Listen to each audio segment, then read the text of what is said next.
Friends, we already got acquainted with the 8 great doctors of the Church and those who lived in the patristic period.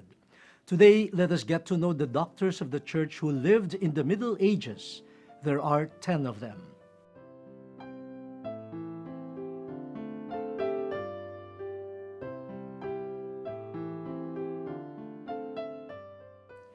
The Benedictine monk Saint Bede the Venerable was proclaimed Doctor of the Church in 1899 by Pope Leo XIII.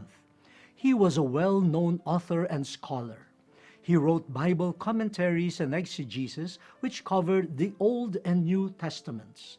His work, The Ecclesiastical History of the English People, earned for him the recognition Father of English History.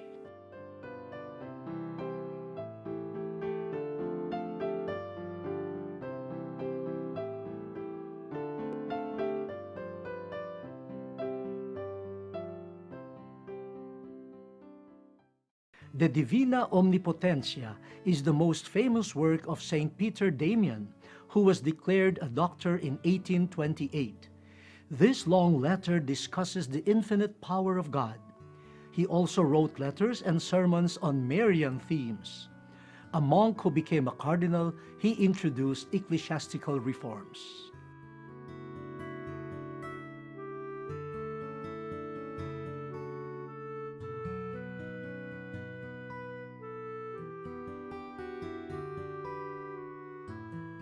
Elected magistra by her fellow nuns in 1136, Saint Hildegard of Bingen was named Doctor of the Church in 2012.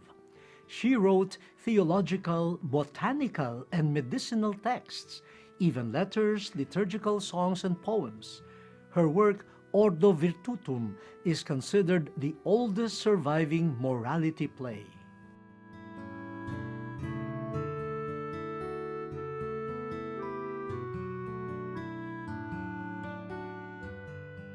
Now, regarded as the founder of scholasticism, Saint Anselm is remembered for his ontological proof of God's existence and his satisfaction theory of atonement, which are contained in his works Monologion and Proslogion and Cur Deus Homo, respectively.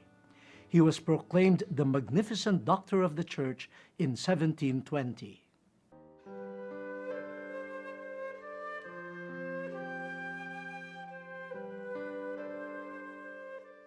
An eloquent preacher and monastic reformer, Saint Bernard of Clairvaux was named Mellifluous Doctor of the Church in 1830.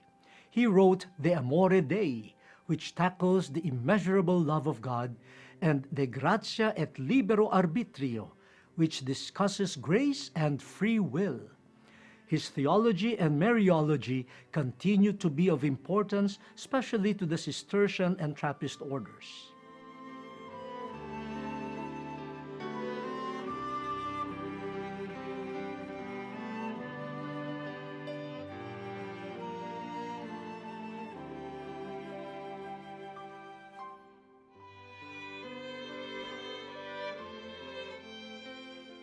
Considered as the greatest German philosopher and theologian of the Middle Ages, Saint Albert the Great was named Universal Doctor in 1931.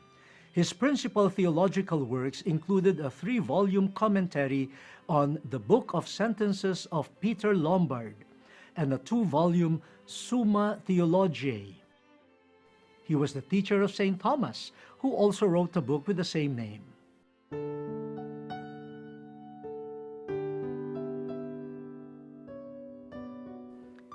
Canonized less than a year after his death, Saint Anthony of Padua was noted by his contemporaries for his arresting preaching and advanced knowledge of the Scriptures. His sermons were compiled in a book called Sermones in Festivitates. He was named Evangelical Doctor of the Church in 1946.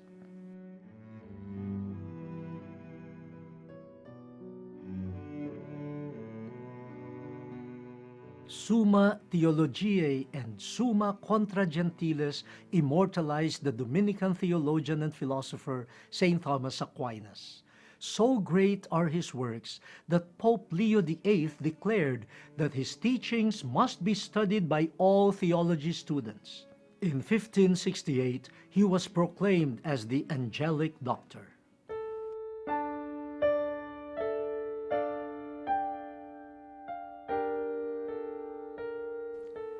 Meanwhile, the Franciscan Cardinal Saint Bonaventure was declared as the Seraphic Doctor in 1588.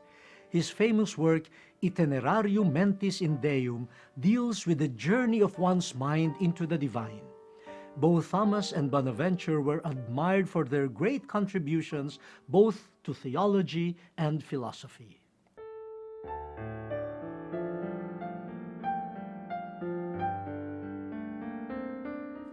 Now, a spiritual mamma to her followers, Saint Catherine of Siena is known for her mystical theology and letters to various people, from ordinary folks to popes. She was instrumental in the return of the papacy to Rome. Her major work is the Dialogue of Divine Providence, which is about the conversation of the soul who rises up to God. Alongside Saint Teresa of Avila, she is the first woman doctor of the Church named by Pope Paul VI in 1970.